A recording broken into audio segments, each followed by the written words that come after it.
Sanibonani guys, igama ngiqobile ngiphathela amazibela omkhokha ngomhla ka-23 May. Qhubekile ke guys, uMamzobe wageqa amagula. Washo ukuthi impela ubulalile ingane kaNokubonga. Wathi uSiphamandla ubulala umzukulu wakho, igazi lakho. Wathi yebo kunjalo, ngiyaxolisa kakhulu, kodwa khona okunye. Wathi khona okunye ongaphezulu kwalokho uzungitshele kona. Wathi yebo, mina ngabulala uMvelase. uSiphamandla wathi angizange umoya. Wathi ngibulala ubaba wakho, ngamdlisa ushevu. uSiphamandla guys wamana waxega amadolo same time. Wakhipha amehlo, wabhekisa amehlo akhe emafwini ecabanga ukuthi azomtshela impendulo amafu. Wacabanga ukuthi mhlawumbe uyaphupha, kodwa-ke ubengaphupha. uMamzobe besakhona la eduze kwakhe, akakholwanga guys. Inyembezi zimane zayidilikela.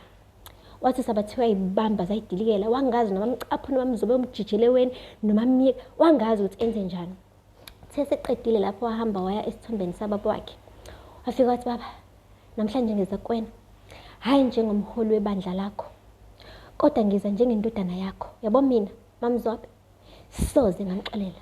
Yabona futhi la sahlangana khona mina naye, hayi zokuqhuma nhlamvana ezinye ziyakufeketha. Waqeda wafunga wathi kuyoqhuma nhlamvana ezinye ziyofeketha. Yo guys, akuphelanga ke lapho. Umndeni wakhe bese usuloku uyibuza ukuthi kanti uphi ngempela uSiphamandla, eloke evalelile lapha ekamereni.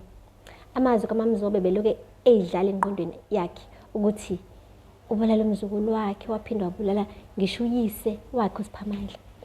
Hayi bebehleli ke lapha Amphephethe, uMabusi, uNokubonga belinda ukudla phela ngoba abavumelekile ukukha ngisho isipuni esisodwa uSiphamandla engakafiki.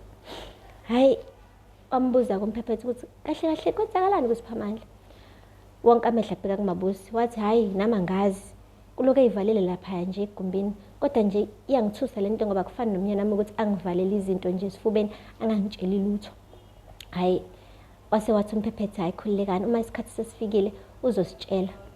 Wase wathi uNomkhosi, singesiqale nje sithi ukudla kancane engakafiki. Wonke umuntu wamana wamjamela, wambuka nje ngqo emehlweni ukuthi awuwazi nomthetho wale ekhaya, ngoba phela akekho umuntu ovumeleke ukuthi adle uSiphamandla engakafiki. Wahlala phansi. Guys, ubona kahle ukuthi ngempela uNomkhosi uyakubuka lokudla kuloke kumnukela kamnandi, kodwa akavumelekile ukuthi akudle.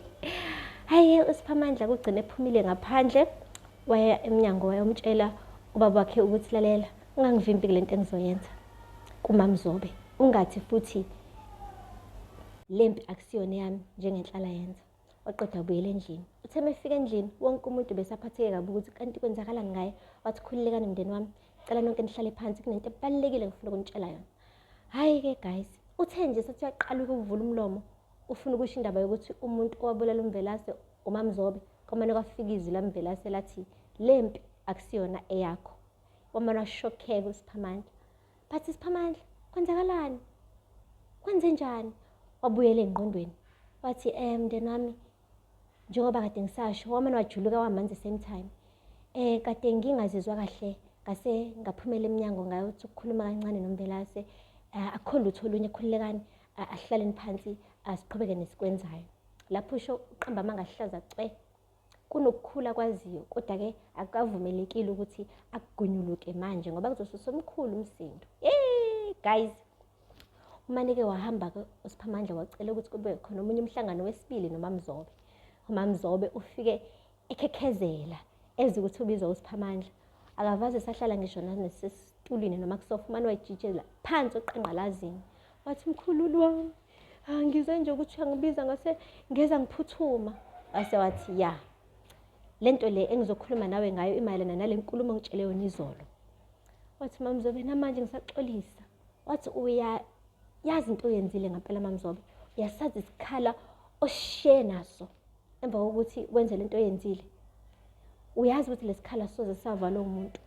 Wathi yebo ngiyakwazi lokho, ingakho ngithi ngicela ukuthola enhlizweni yakho ukuthi ungixolele ungithethelele. Wathi lalela-ke, ngiyazi ukuthi maduzane wena uzohamba uyobhabhadiswa. Wathi impela kunjalo. Wathi yabo mina ukube benguwena bengingize ngubeke umcondo wami kulawo manzi. waqeda umshiya kanjalo. Mamzobe wayibuza wayiphendula-ke manje ukuthi uqonda ukuthini methi ngabe bengeke ngize ngubeke umcondo wami kulamanzini ebekulangazelele kangaka ukuthi abhabhadise ukuze ashintshe le ngubo lemnyama afake le emeruni. Guys, kodwa-ke lesi isixwayiso kumamzobe. Kazi-ke yozala nkomo noma eqhuba inkani yakhe ahambe yakulawa amanzi. Iphele lapho-ke guys, ingakhohlwa ukusubscribe and like and comment. Until next time, bye. Sanibonani guys, igama Nqobile, ngiphathela amazibela omkhokha ngomhla ka-23 May. Qhubekile-ke guys, mamzobe wageqa amagula.